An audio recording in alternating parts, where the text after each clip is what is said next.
You're watching Soccer Night in Detroit. Welcome. It's me, Hannah Crum, with two legends. Okay, me, Steve. And Mad Cat. And Mad Cat. This guy right here. Every time you score, he has to play this song for you every time, every single time. David, he appears.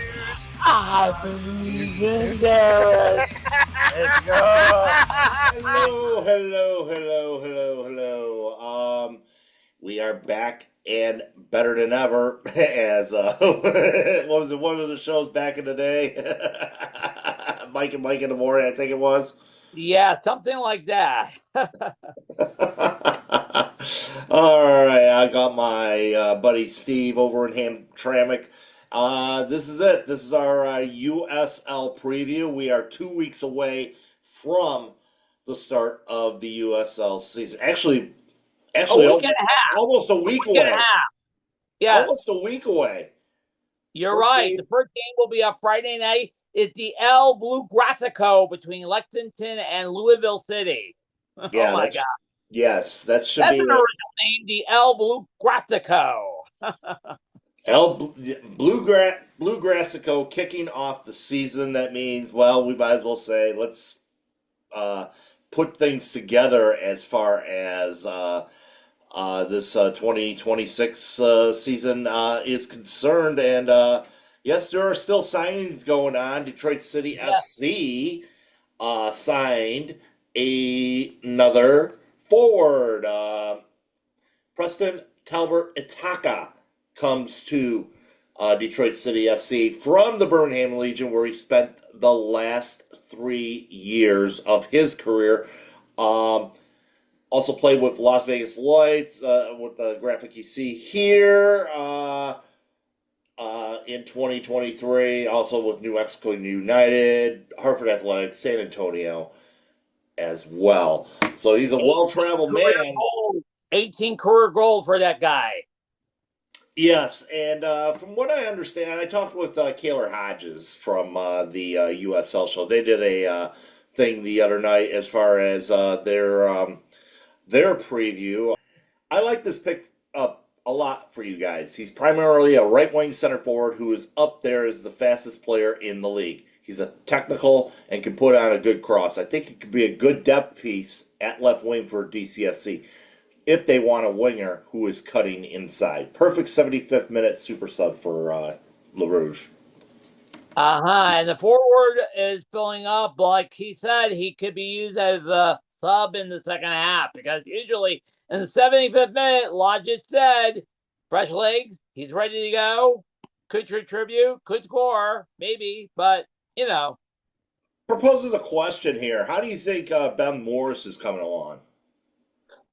I don't know. I don't know about. He's still recovering from an injury. Yeah, because I haven't seen him in the lineups for friendlies and whatnot. I know. So is it like they mentioned depth piece? Mm-hmm. So I mean, you can fill him in on, like I said, on one of the wings, right wing or left wing, doesn't matter where he is.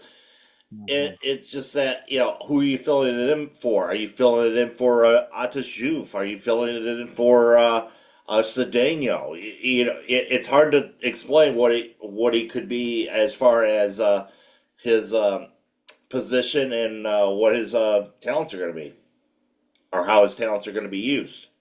Yeah, good question. Good question. That forward room is too crowded, I hate to say. You know what I mean?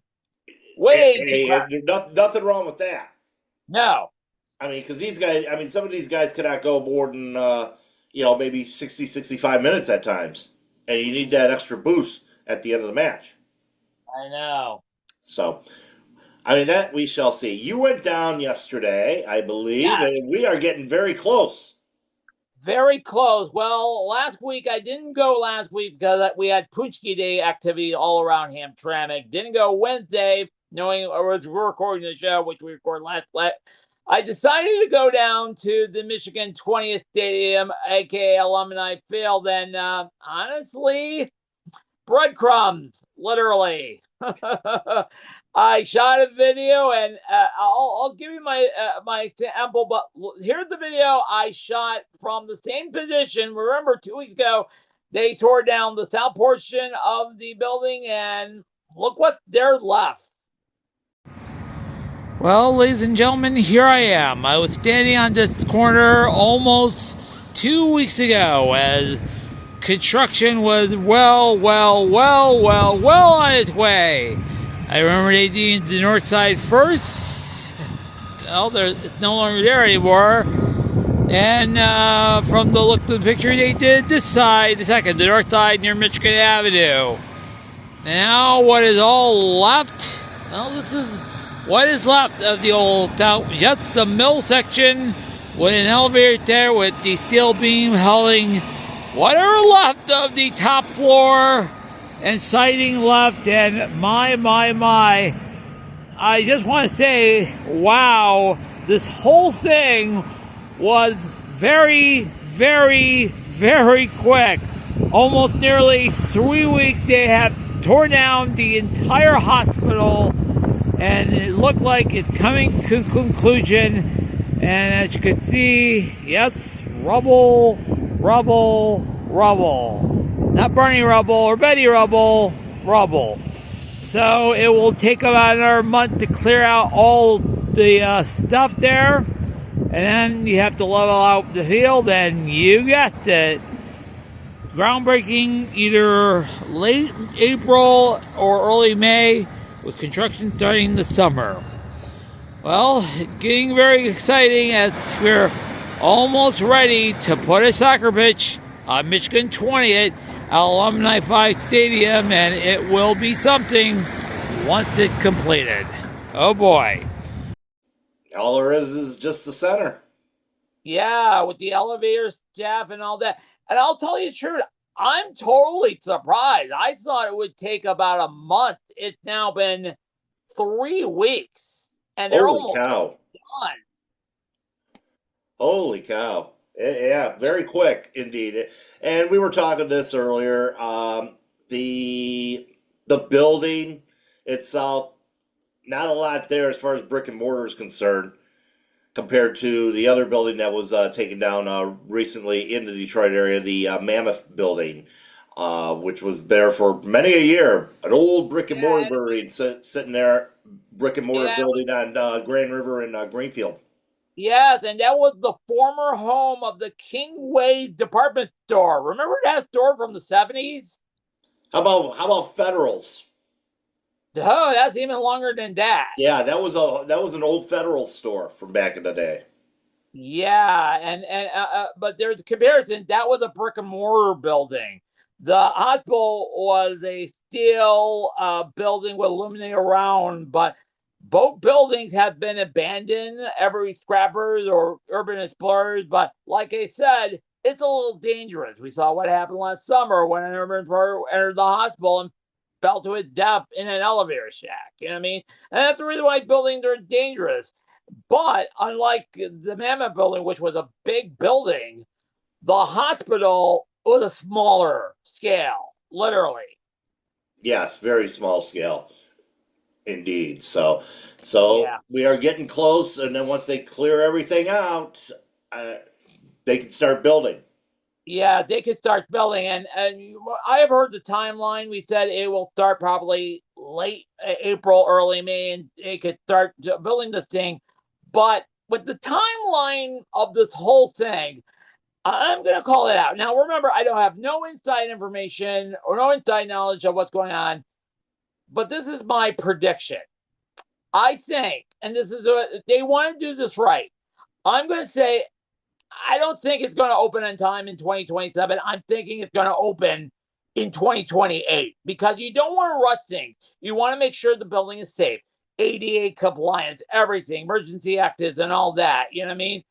You want to build the stadium just right for safety and all that. So my prediction is 2028.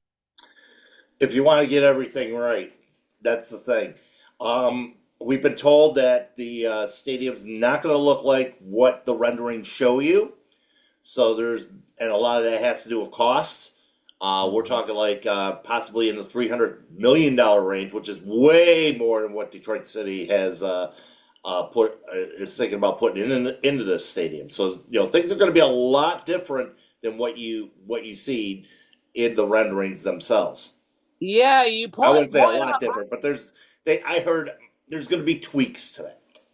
very much tricky. And you probably remember when Little Caesar Arena, aka the Pizza Dome, was built, the rendering was they would have an LED roof to show what events is happening and all of that, but they thought it's too expensive, so guess what they put up? A Little Caesar logo up on top of the roof. And that's hence the name Pizza Dome. You know what I mean? And also, I mentioned about safety. I saw a video last week from one of the YouTuber I follow, 5 Point Vid, talking about how building safety have changed since infamous disasters. Now, lucky we haven't had an infamous stadium disasters in the U.S., but in England, laws were changed after infamous stadium disaster, mostly Huddersfield after the FA disaster between 1994 and Liverpool. Remember in 97? Sheffield Wednesday. Sheffield Wednesday. Yeah, Thank you very much. Thank you very much, which is at the FA semifinals. yes, FA semifinals. Yeah, at Sheffield Wednesday in Hillsborough. So Hillsborough. Thank you very much for the correction. I'm sorry, my brain is a little bit. But it's all right. After that whole disaster, because remember before that, every championship Division One, that's what they were called back then, had standing room only bullpen seating. After the disasters, they decided to change it just plain seating. You know what I mean? Yep, and now they're implementing in some stadiums. They're going back to the standing, which is safe standing, which is pretty much you got rails going for you. Yeah, you're right. Going Well, in yeah, front of standing you room to only. protect you from falling over. Yes, I could understand that standing room only seating because I've been to a few sporting events where you had to stand and watch the game if there's no seat available, like a hot night with the Tigers. You know what I mean? Or a hot night down at old Roosevelt Street. Yes, yes, you're right. So I understand the safety, but if they surprise me, I'll be surprised. But honestly, you want to get it right.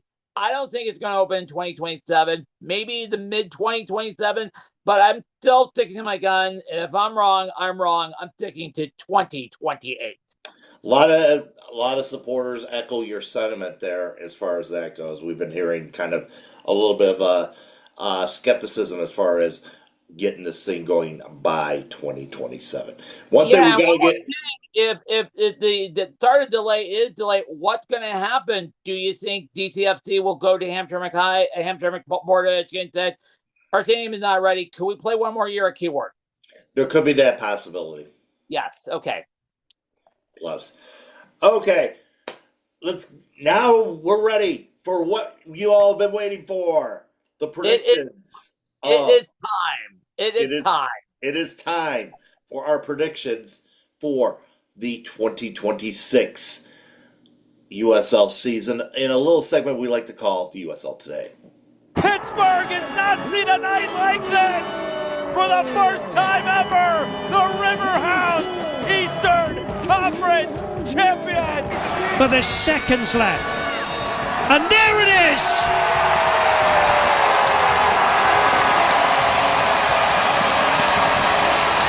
Is there any time remaining? No! It's over! Detroit City! Lightning strikes twice! The A1 upset for the second time in 3 years! And they knock out the Shield winner on the opening night of the playoffs! Okay, let's start quickly with we got a lot of teams to go through, some of the little time. So let's start quickly with the Western Conference. And from what I look at your what do you call it? Your messenger there. Kind of status quo when you think about it. Kind of status quo with Tulsa. They surprised everybody. They became a team mid-season, rocket to the top. and Tulsa made it all the way to the final. The core nucleus of the team is still back. I think Tulsa could make another run, maybe, but oh my, if you've been reading the USL tracker, Lexington, oh my, they spent a lot of big bucks there. They got Aaron Molloy to play for them. He had a banger in a preseason friendly. I think Lexington could be, oh my God, a contender. Philip Goodrum's over there now. Yes, Bill Groban, another big name, yes.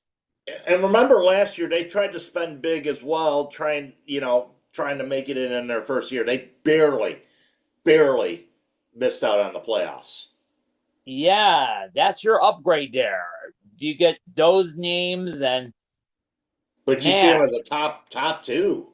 I see them as a top two, not to the title, but a top two.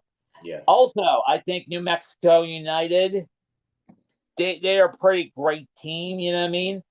I think they make the home playoff spot. Sacramento, they released a lot of old veteran talent, including Russell Cicerone. Neil Collins should figure it out over there. Yeah, you're right. I think they take a little step down, you know what I mean? But remember, this is a team that have been upsetted not once, but twice in the first round in back-to-back years. They just won a deeper playoff run. One team I'm thinking going to improve this year, Oakland. The Oakland Roots. Under Ryan Martin?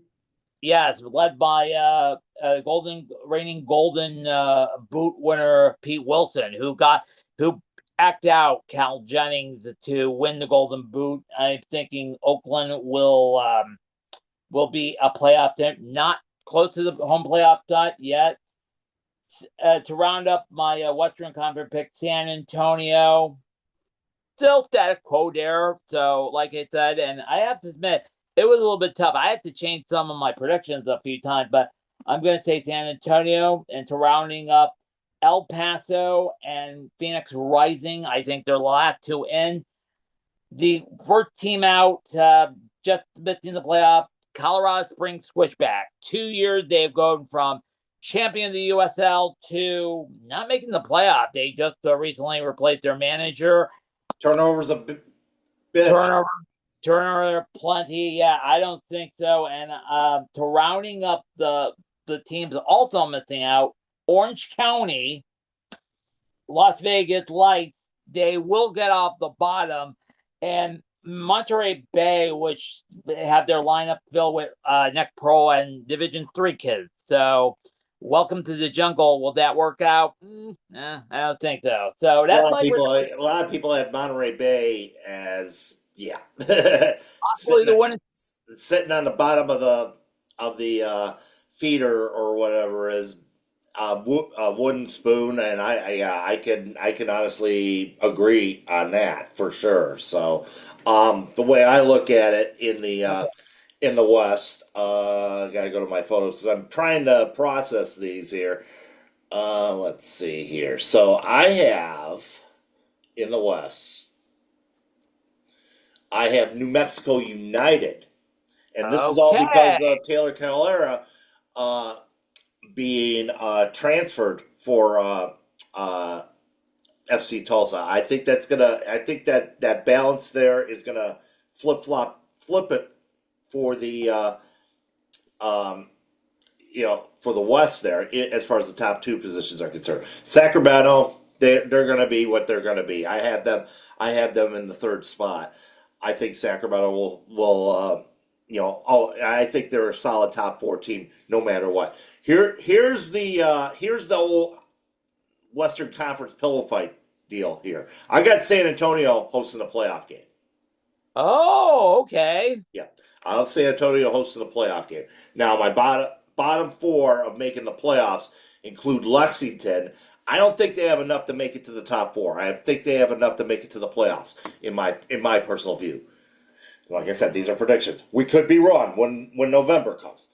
Hey, we were wrong last year with the entire Eastern Conference. So it's a guarantee. And with the Western Conference for the last 2 years, they've been digging it out, literally carrying pillows to a soccer match. Yes, indeed. let's see, Phoenix Rising. I had, they could surprise a lot of people, and then, or they could disappoint a lot of people. That's the way they've been rolling for the last, couple seasons. Ever since them winning the championship back in 2000, got so long now, 2022, Yes, or I no, remember that. 2023 against Charleston Battery. Yeah. So Orange County, I have them sneaking in at about, right about the seventh spot myself. Oh my. And Oakland just making the playoffs with Ryan Martin this year. Outside looking in, let's see, El Paso Locomotive. I mean, great That's run the odd last team year, out. but yeah, That's but the odd team out. yeah, great, yeah. That's gonna be the last or the first team out. Colorado Springs right behind them. Then I have Las Vegas and then Monterey Bay. Hmm.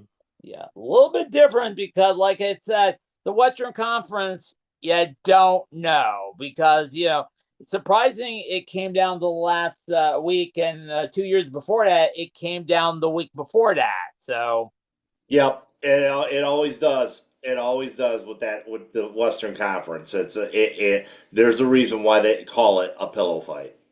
yeah, plugged up to Mike Watts, who called it in the first place. I was Mhm. fortunate to say it again last year. Yes. Could we afford to see him again this year? That remains to be seen. Maybe. I know. Okay. So So we've gone from West Conference to Eastern Conference, a little bit different because North Carolina is no longer in the league, waiting for USL Premier. We have two new teams, Brooklyn and Sporting Jacksonville. So how we're going to do this? Are we going to do them team by team, we're going to or do it team by team, alphabetically, of course. First off, let's take a look at the Birmingham Legion revamp lineup for this year. Taylor Pasher's still on there. Ronaldo Damu's also part of it, but lots of changes for this side. Gone is one Enzo Martinez. yes, he's been there for a long time. Did he retire or? I believe he got or he got picked up somewhere. I'm thinking he got picked up by Lexington. Okay. I'm thinking. I don't have the transfer tracker in front of me, so one of the Yeah, big and I'm doing this on my phone. I don't have a secondary yeah computer near me, yeah. so yeah. But um, missed the playoffs last year. Got the wooden spoon, but with the new teams coming in, I don't see them. I don't see them making the playoffs, but I don't see them being the worst team in the USL. Me too. I think they're going to go for it, and they're on their third head coach in about 2 years. Yes, the guy came in from upstairs, one of the co-owners.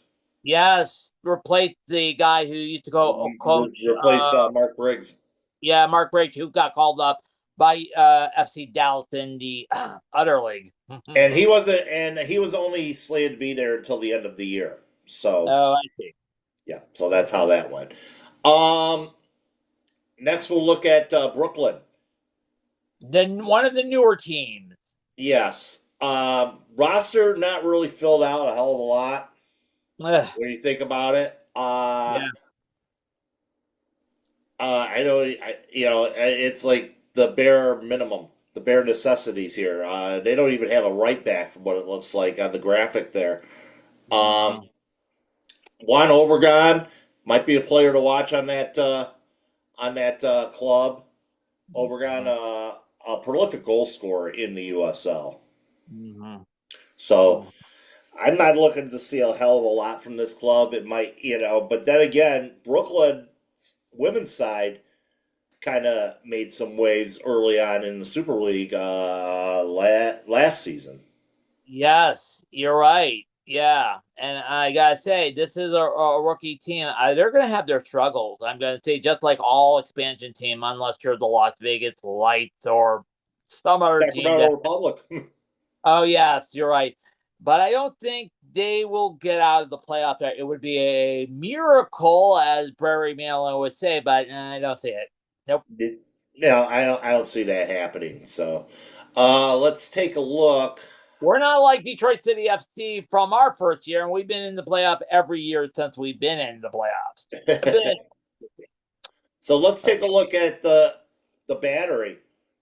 Oh my, this was a big story. They lost most of their talent from their team last year. They lost M.D. Myers, Aaron Malloy, Anthony Roy. They lost Cal Jennings. He went to the Japan J League. You know what I mean? They had Will Cabrera. Oh, I forgot that Martinez went to.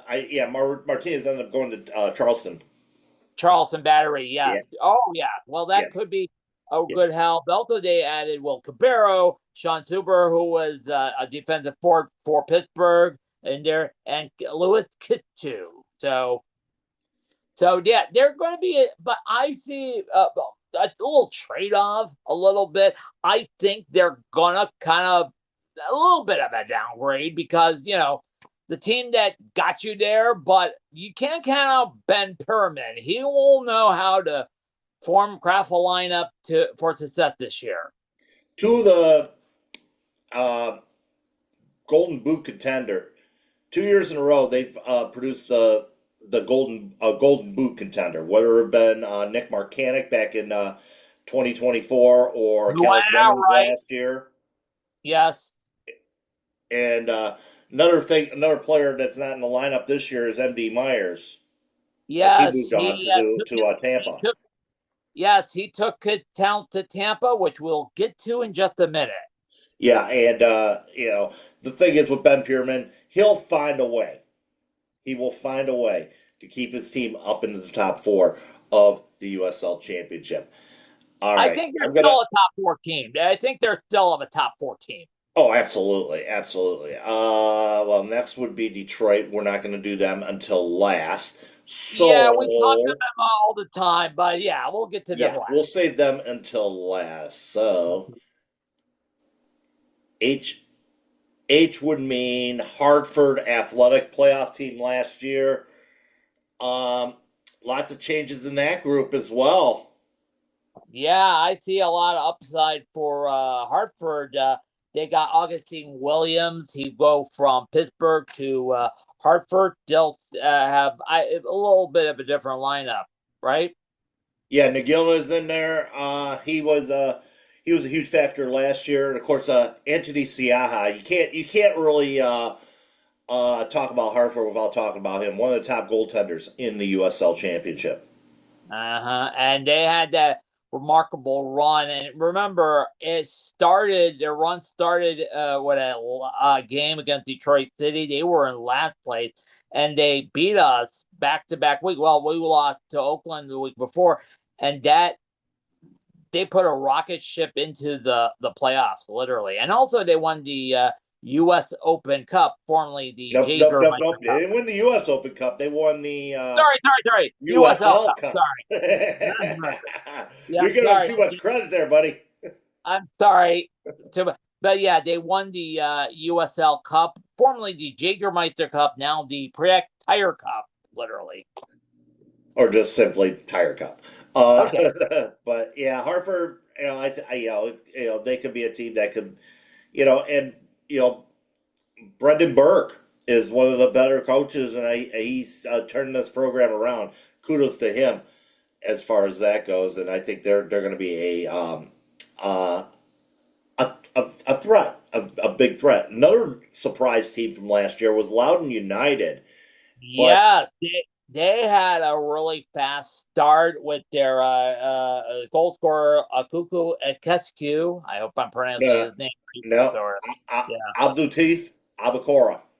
Yes. Oh, yes.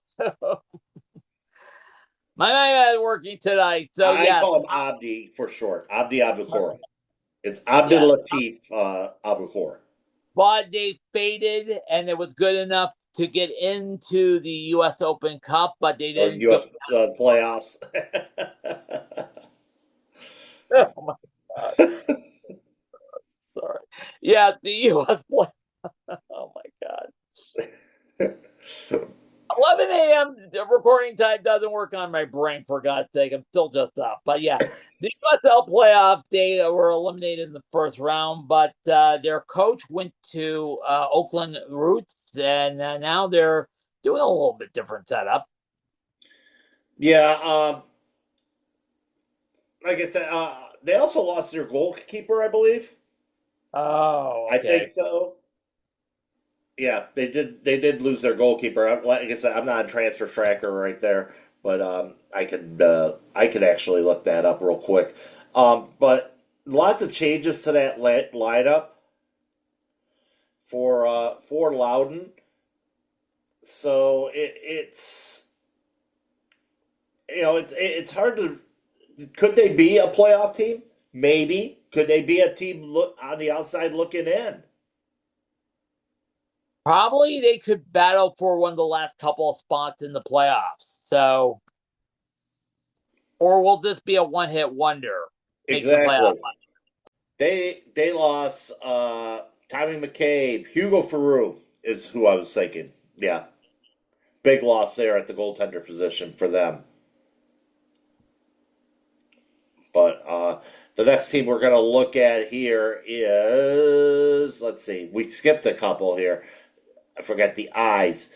All right, so India 11.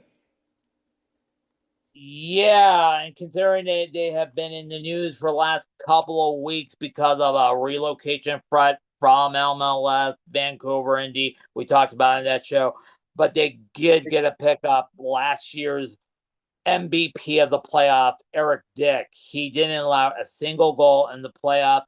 And then, and we'll get to Pittsburgh in just a minute, but hey, he could be a factor in Indy getting the playoffs. And considering, I don't want to say this is sort of like a do or die situation, considering, Indy have a good fan bouncing, but now with the whole MLL threat being orchestrated by the city of Indianapolis to get an MLS team, and Vancouver, is this, I don't want to say a sign of desperation, but this is a hoping on point, Off-field issues aside, I mean, they bring back two of their go-to guys in Jack Blake and Aiden Quinn. Lose Aiden Stanley to Detroit City in the obviously in the off season there. So big loss to them and a big pickup for us. But the big pickup obviously is Eric Dick, the MVP of the playoffs last year. So it gives him it's a coming home thing for him because he is from Indiana. So yeah. So a little bit of a feel-good story there. Lots of losses on this club, including Musa, James Murphy being one of them, Romario Williams, Hunter Solte, of course, was their goalkeeper last year, and he proved it for the U.S. Open Cup run a couple years ago. One of the as a good goaltender, and he ends up being gone from that club. But needless to say, I think Indy could contend for the. It's going to be like it's either going to be a pretender or contender situation for that club. Yeah, you're right about that. I think they're going to be fighting it out for the last playoff spots while we get to our full prediction. Also, you mentioned about the off-field. Does an off-field issue what the future of the club? Could that hang? No. Who knows at this point? It really, that's a story that's ongoing, and I can't answer those questions right now. So, it really falls on what the city wants to do. Yeah, I'm a sports psychology major, but I've read stories before. The team worried about the team, but there's something you can't control. So, Yeah. You can only control what you can control at this point. Okay. Jacksonville, another new kid on the block. Lots of League One players on this squad. Oh my! But this looks like the better run of the two. This looks like the better one of the two as far as operating is concerned. Yeah. You're right, because they have a lot of big backers. One of them we mentioned, Tim Tebow, former Florida quarterback, you know what I mean, and all that. I thought I had a roster for them. Apparently I don't have a roster for that, but I could go. Okay, now I got it. Now you see the roster on the screen. But like I said, a lot of League One guys that they are bringing in here, looking for some like veterans that I guess Harvey Neville's had some experience in the championship.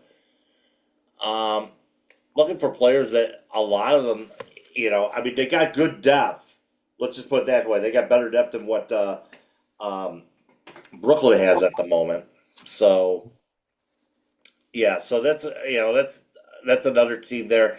I wouldn't see them. I couldn't see them.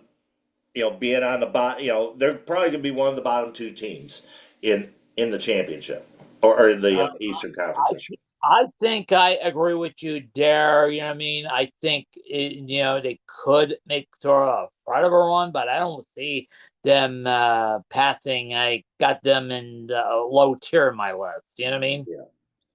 Mm-hmm. So okay, looking at a team now that I think we described Loudon. Yeah, the gold standard of the USL in Louisville. Lots of losses.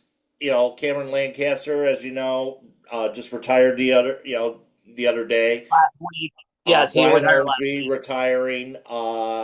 Philip Goodrum going to Lexington, as you know. So a lot of players and Damian Laz, who was the MVP, best goaltender of the year, his loan expired. So, and guess who they bring in? They bring in Hugo Farou from Loudon. oh, So yeah, so basically the rich get richer, as you know. So not a big. I mean, he was the big splash for them as far as that goes, but they still got some. They still got some top talent on there. Sean Toge, Aiden McFadden, the All Stars. One of the tops of the defender of the year in Jeffrey Jones, or Joshua Jones. They still get Taylor Davila, the MVP last year. Ray Serrano, they still got talent all the way up around. The question is for them, is getting the Players' Shield helpful in their quest of getting a third star? 50-50. I should I know. would say it's not a 50-50 deal. They've had the Players' Shield 2 years in a row, bounced out in the playoffs earlier than the conference final. Yeah, and considering Rhode Island, the semi-conference semi, and Detroit City last year. It's all about getting it done in the playoffs for this, and I've said this for the last couple of years. Their last championship was back in 2018. Yes, they've been repeat Eastern Conference finalists. I think they went for 4, 5, 6 years in a row. Yeah, until 2024, and then they lose to Rhode Island in the conference semifinal. And then last year, as you know, losing to AC Detroit City at home. So they playoff losses at home. They haven't been defending the Fortress real well. No, at Lynn Family Stadium, and everybody was surprised when we won for the first time at Lynn Family Stadium. Yeah, and it was a big win there, and big win there for Detroit City. So that's like I said, it's about getting it done, and it's always been about getting it done in the playoffs. And I'm sure Danny Cruz will tell you the same thing. I know, and they will still be top dog in the yard in the top four. Still top dog in the yard in the top four. Yeah. Yeah. Yeah, definitely a top four Yeah. club there. Let's see now. Trying to think where we got to go next here. Louisville, Loudon. Let's see here. Pittsburgh. The defending champions. Yes. Lots of definitely not much tweaking. Yeah, but the big one is they lost their defensive core. Eric Dick, we just mentioned, he went to Indianapolis. Sean Truber, we mentioned, went to Charlton. Oxy Williams, he went to Hartford. You know what I mean? But yeah, not much. But guess who's back? The Yeah, Golden Boot winner from Golden 2 Boot years. winner Albert Dequa from a Yeah, couple years back. you're right. He won with 20 goals, but over in Rhode Island wasn't that much of a goal scorer. Scored almost, I think, 18 goals total, average of 10, and now he come back hoping to regain his form. But did that left him when he first left Pittsburgh for Rhode Island? I'm not sure. And Yeah. also, Bob Lilly is no longer the coach. Rob Vincent, who took over when he was put on permanent leave, he rode the wave into the playoff, didn't give up an entire goal in the entire playoff, which is so freaking unheard of. So, And the playoff record speaks for itself.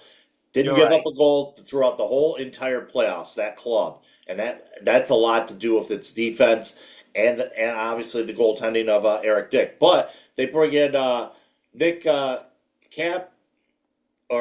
Campuzano as their new goalkeeper. He's a homegrown kid from Pittsburgh. He should be fine in that. Trevor Amon also part of the lineup as well. Like this, I mean, so Deke was going to have some people that are going to feed the ball to him. Obviously, all being one of them. Danny Griffin, Robbie Mertz. Yeah, the hometown kid. Yep. So I mean, a lot of players on that squad that could, and they could easily be a top 4 contender in my eyes. You're right. And how long to gel? Who knows? So Yeah. we'll see. Rhode Island, we've got lots of changes in that organization. Clay Holstead being the big, being one of the players that have stayed, but a lot of players have left. Dequel left, Maxi Rodriguez left. Yeah, he came back to Detroit City. Yeah. But JJ Williams is still there as well. JJ, the goal scoring machine. I wish I could do a dance, but I can't dance. Yeah, I mean, really helped Decoy is the first year there when they went to the USL Championship final. But not a lot of additions coming in. Alfonso Scardina, Castro, Augustine Rodriguez. They did sign Rodriguez. It was Augustin Rodriguez and Jameen Gogo Peters. I was going to say Jammin Gogo Peters. No, Okay. there's no 2 M's there. It's Jameen Gogo Peters. So not many signings on the off season, but like I said, the 2 losses there, and of course, Real Hope Gunn, the center back, who also has joined Detroit City as well. I know. And don't forget, they still have probably one of the better goalkeepers in the league, Koki Vegas. Speaking of overhauls, yeah, the overhaul of the year has to be in Tampa Bay, and they overhauled for the good. OMG, when free agent signing happened, the first name came to mind was M.D. Myers. He was the first big signing. M.D. Meyer is a great goaler, still is, and that was the first one. And then Russell Cicerone, who left his longtime home in Sacramento. We were hoping he would come here, his hometown, but no, he took it down to KB. And Evan Conway. Leland Archer. Evan Conway. Yes, I just mentioned him. Nathan DeSantos, the left back. I'm just trying to think here. Who they got a goalkeeper? Oh no, Jamal Wade is your goalkeeper, and Austin Pack, and of course their goalkeeper ended up. Did he? He did not. I'm trying to think where he is on the going. I'm trying to see where he's going on the goals list. Bill Hamid, their stopper from last year, unsigned to a new contract. So, yeah, lots of players that left, but a lot of players that get in. And Don Casiato, I mean, he's brought some top tier level or League One players into the mix as well. So this is a team that he's not messing around.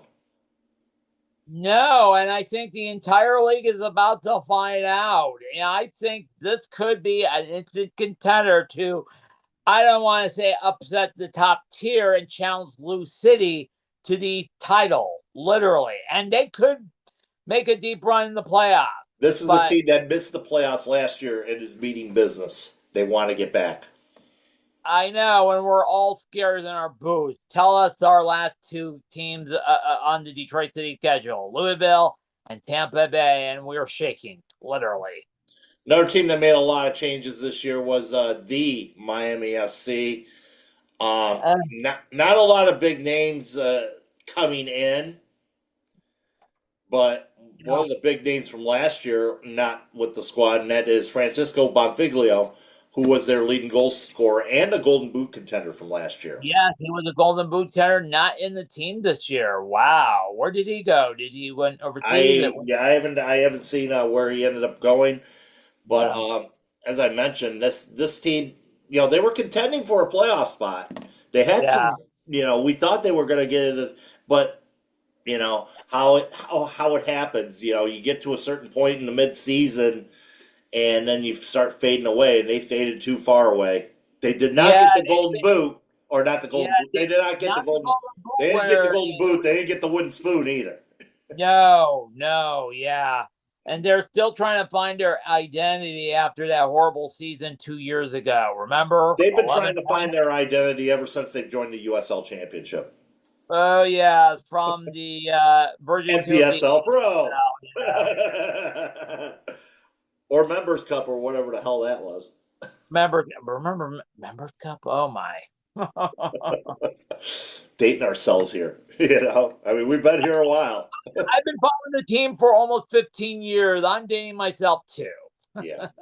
So now we come to Detroit City FC.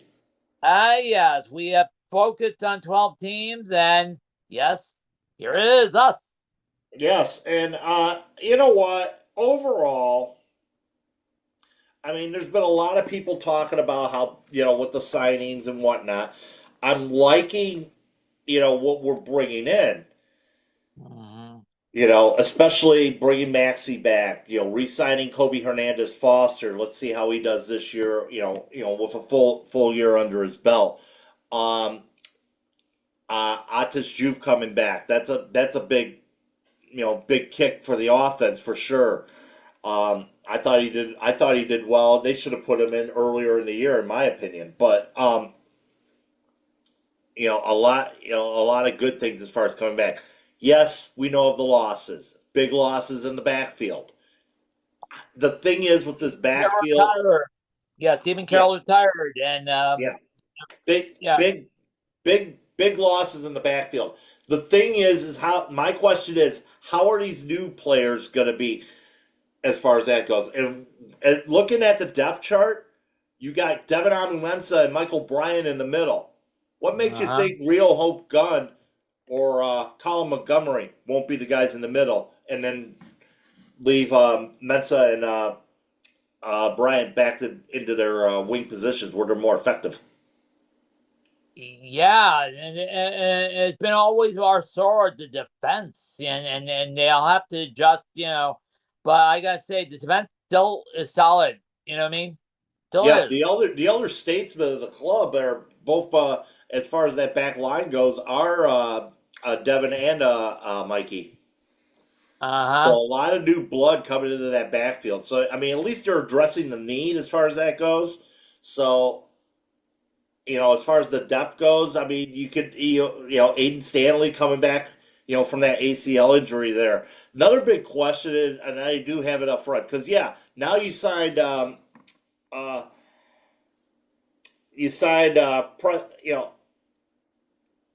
Preston Tabarataka and Bukulum up front, and you're saying that front could be a little bit crowded there.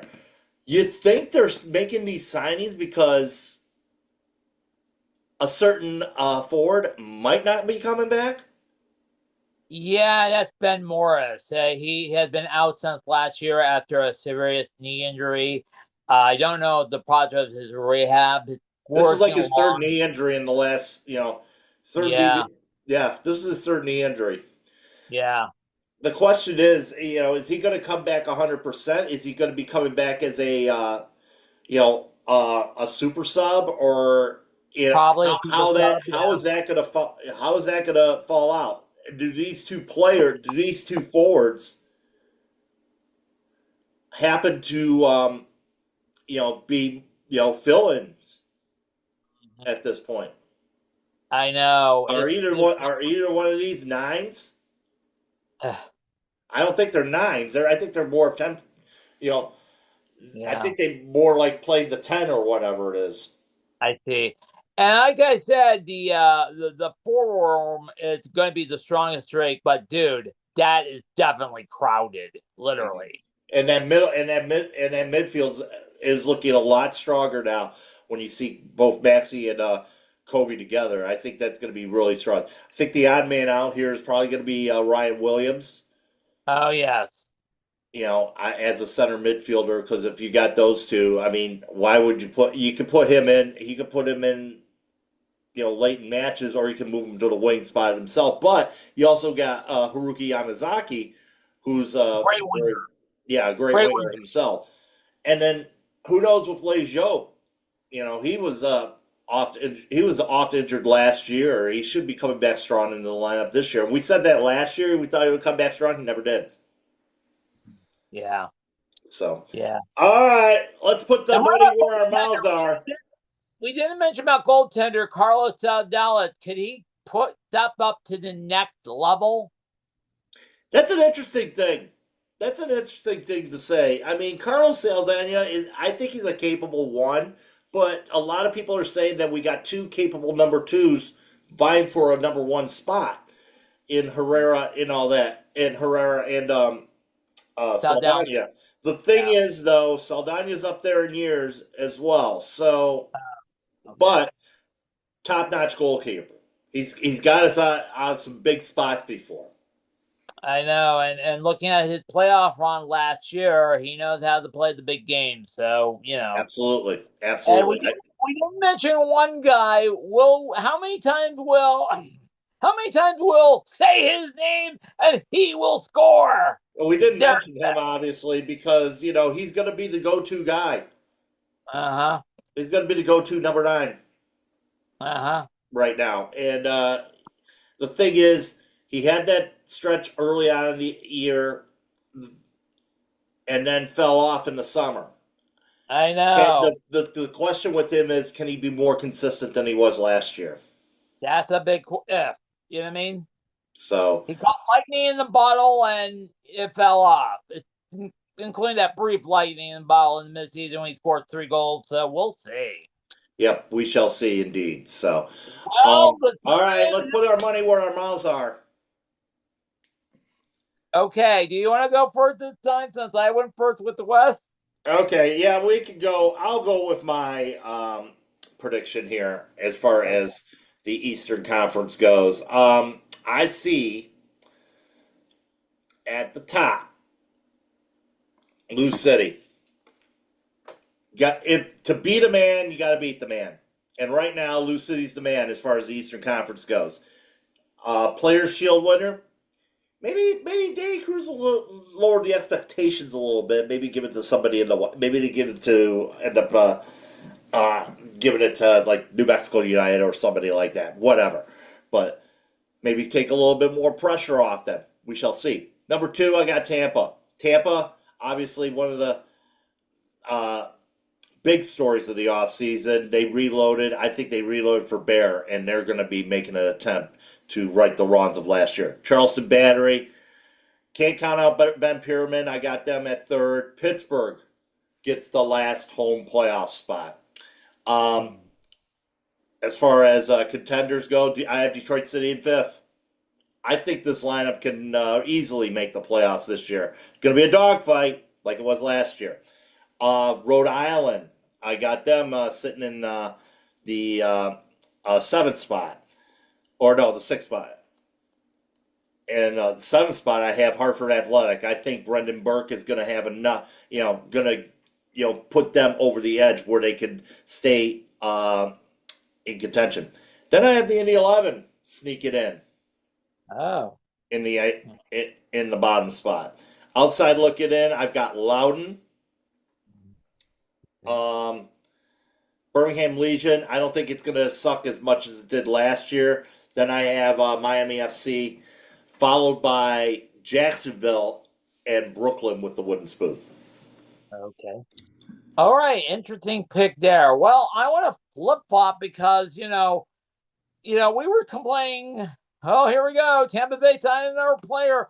I think Tampa Bay will take down the top spot in the Eastern Conference, according to my honest, humble opinion.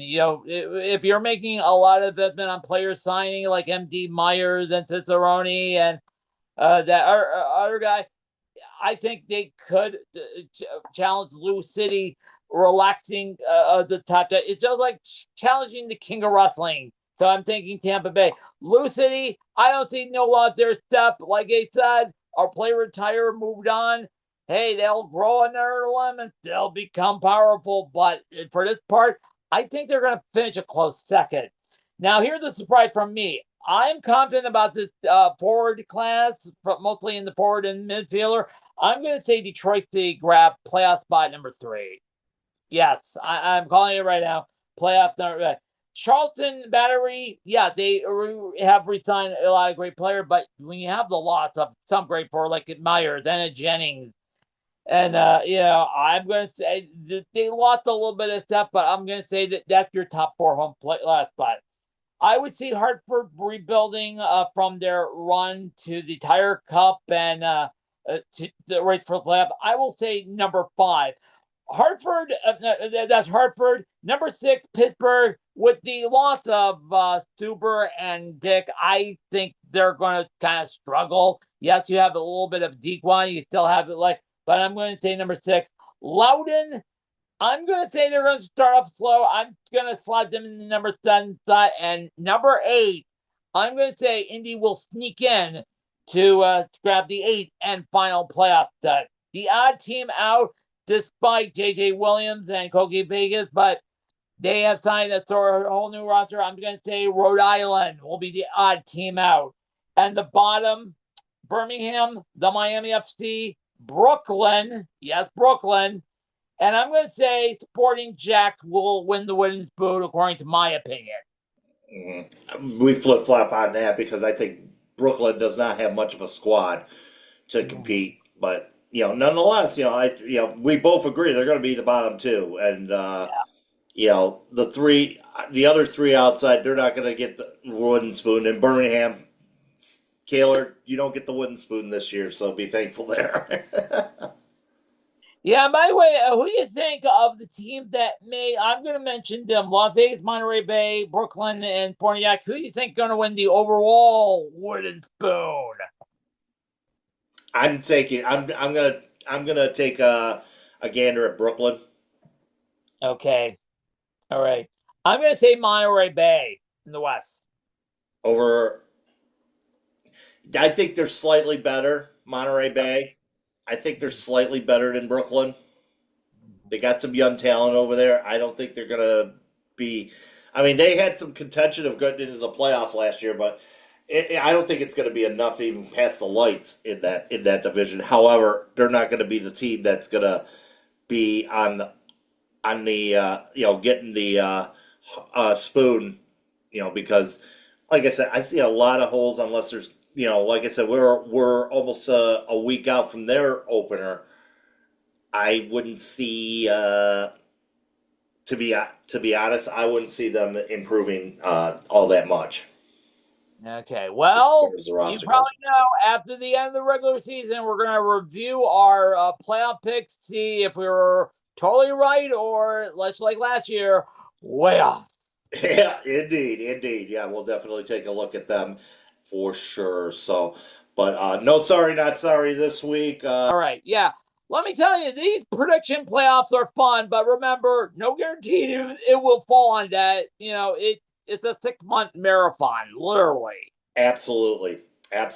So, And this is my 5th straight year of following Detroit City for the ride. I've been a supporter for the last 15 years. Whether this season or next season is the last season, cohort, it's been quite a ride. So yeah. And it all starts next Friday night. Friday. And guess where we'll be at Saturday? Saturday we'll be doing, we got the last couple weeks of the MASLW season going on. So they play a legitimate real game after last week's friendly exhibition against Plaza Foe. Thank you very much. Youngstown Nighthawks. I don't know if that's going to be too. Yeah. We've disposed of them before.